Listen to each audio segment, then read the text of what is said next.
喺中國歷史上有一場長達8年嘅浩劫，將半個中國嘅人口喺戶籍上直接抹走，令萬國來朝嘅盛世一瞬間淪為人間煉獄。佢就係安史之亂。喺講呢場浩劫之前，先問大家個問題：安史之亂係咪只係一場因為皇上寵愛楊貴妃，搞到胡人官兒子造反嘅軍事叛亂？如果你只係見到唐明皇嘅昏庸、楊貴妃嘅紅顏禍水，又或者安祿山嘅狼子野心，咁你只係睇到歷史嘅皮毛，完全未摸到權力嘅骨架。好多人都以為安史之亂係大唐由盛轉衰嘅分水嶺，係中華文明一次意外跌落。但喺我睇嚟，呢根本唔係咩意外，而係一場注定會發生嘅系統性暴力清算。安史之亂之所以咁重要，會成為中國歷史嘅超級節點，核心根本唔在於死咗幾多人，亦唔在於失咗幾多地，而係佢做咗一件極度殘忍但又不得不做嘅事。佢用暴力摧毀咗中國延續1000年嘅門閥貴族政治，硬生生幫中華文明換上一套全新嘅平民官僚內核。接落嚟，重點要講嘅唔係馬嵬坡下嘅兒女情長，而係一場驚心動魄嘅文明大換血。我哋先翻到天寶年間嗰個被叫做盛世嘅末日前夜，只有睇得明盛唐表面繁華，下面嘅虧空家底，你先會明白點解呢場叛亂根本避唔到。好多人都以為開元盛世好完美，其實嗰只不過係回光返照式嘅狂歡。喺唐玄宗晚期呢個龐大帝國係咩樣？表面上萬國來朝，長安城樓價貴到寸土寸金，李白喺酒肆入面揮金如土，但喺一切背後，大唐嘅制度根基一早就爛咗。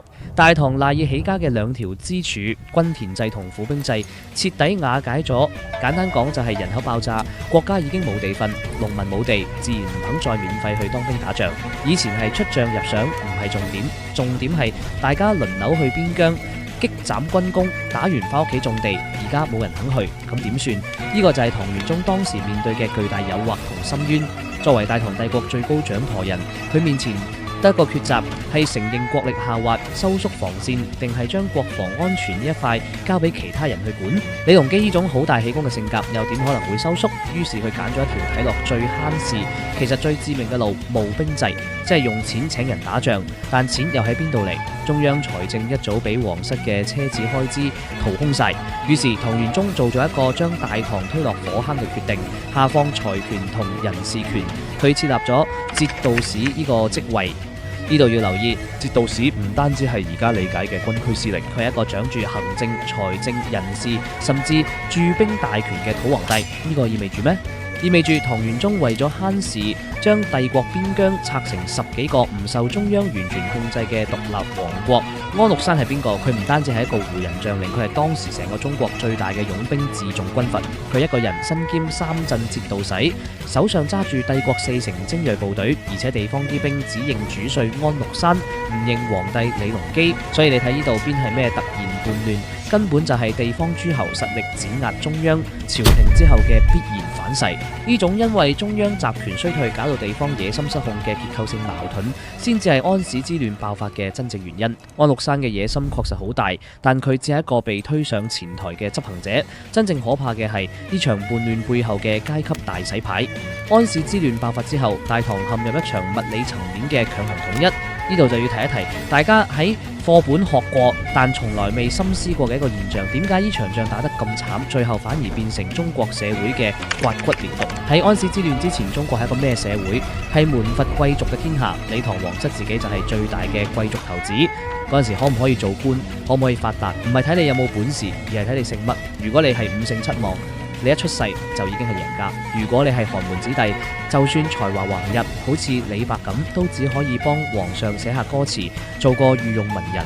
呢種固化嘅階層就似一條嚴重淤塞嘅血管，成個國家嘅代謝速度越嚟越慢。而安史之亂就係嗰把放血嘅尖刀，安祿山大軍一路殺過嚟，佢哋殺嘅唔單止係唐軍，仲係嗰班養尊處優嘅世家大族。長安、洛陽失守，幾百年豪門宅第化為灰燼，無數傳承1000年嘅族譜，一把火就燒清光。大家唔好覺得我冷血，由文明演進嘅角度去睇，呢其實係一次殘酷嘅既得利益集團大清洗。以前山東士族睇唔起皇室，皇室又睇唔起寒門，安史之亂之後，大家都一樣，全部變成亂世入面嘅草芥。舊有貴族體系雖然未死絕，但已經俾人打斷咗隻骨，原本壟斷住嘅政治資源被迫釋放咗出嚟。呢度就引出中晚唐乃至之後宋朝嘅一個核心變化，科舉制真正崛起。以前科舉只係做下樣，錄取率低到嚇死人。安史之亂將貴族打殘之後，皇帝發現身邊根本冇人可用，嗰班貴族親戚唔係死咗就係走咗。去到呢個時候，邊個最靠得住？就係嗰啲出身寒微、想靠本事改變命運嘅讀書人，亦都係嗰啲喺戰火之中拎住個頭去立功嘅職業軍人。所以安史之亂其實係大唐一次休克療法。佢硬生生將中國由門閥社會扯向科舉社會，雖然個過程極之血腥，令杜甫寫低咗國破山河在嘅悲鳴，但對權力嘅絕對壟斷由嗰一刻開始鬆動，中國社會亦由此開始向平民化狂奔，直到宋朝先至徹底成為平民社會嘅高峰。但仲未講完，物理層面嘅洗牌只係前奏，真正嘅博弈其實係精神世界嘅重構。講到呢度就一定要提安史之亂入面最極端嘅戲劇化場景馬嵬坡之變。呢一幕大概係中國歷史上最殘忍，亦都最充滿隱喻嘅畫面之一。公元756年，逃難隊伍去到馬嵬坡，憤怒嘅禁軍殺咗宰相楊國忠，跟住逼皇帝賜死楊貴妃。大家細味一下呢個畫面，呢只係士兵嘩變咁簡單咩？呢其實係皇權神話嘅破滅。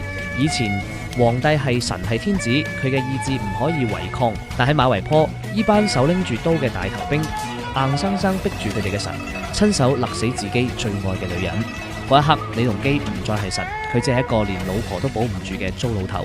呢一幕唔單止擊碎咗李隆基嘅晚年，更加擊碎咗大唐嗰層不可一世嘅濾鏡。安史之亂之前，大唐嘅氣質係咩？係李白嗰句仰天大笑出門去，係狂放，係自信，甚至帶住少少盲目天真。安史之亂之後，大唐嘅氣質變咗，杜甫取代李白，成為時代代言人。如果冇經歷呢場浩劫，杜甫可能只會係一個憤世嫉俗嘅小官僚。但戰亂令佢見到真實民間疾苦，佢嘅詩唔再寫神仙豪氣，而係寫三離三別，寫流血嘅百姓，寫破碎嘅山河。馬嵬坡就似一個巨大十字路口，向後望係嗰個鮮衣怒馬、萬國來朝嘅少年中國，向前望就係一個深沉內斂、開始思考苦難同責任嘅成年中國。呢場叛亂令中國文明一夜之間老咗10歲，但亦都令佢長出咗真正嘅沉穩同智慧。講到呢度，我哋就要講下結局。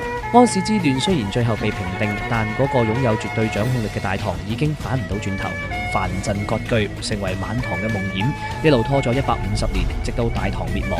好多人會覺得呢係悲劇，係失敗。但如果我哋將時間線拉長到500年，企喺宋朝甚至明清角度再望返轉頭，你會發現一個驚人事實：安史之亂其實係中華文明嘅一次絕地求生。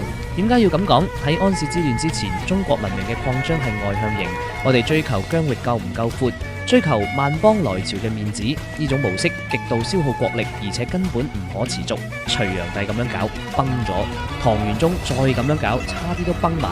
安史之亂一巴掌將中國打醒，由嗰刻開始，中國嘅重心開始出現歷史性轉移。第一，經濟重心南移，北方俾戰火打爛咗，人口大量南遷，徹底開發江南，幫後面1000年嘅經濟格局打好咗地基。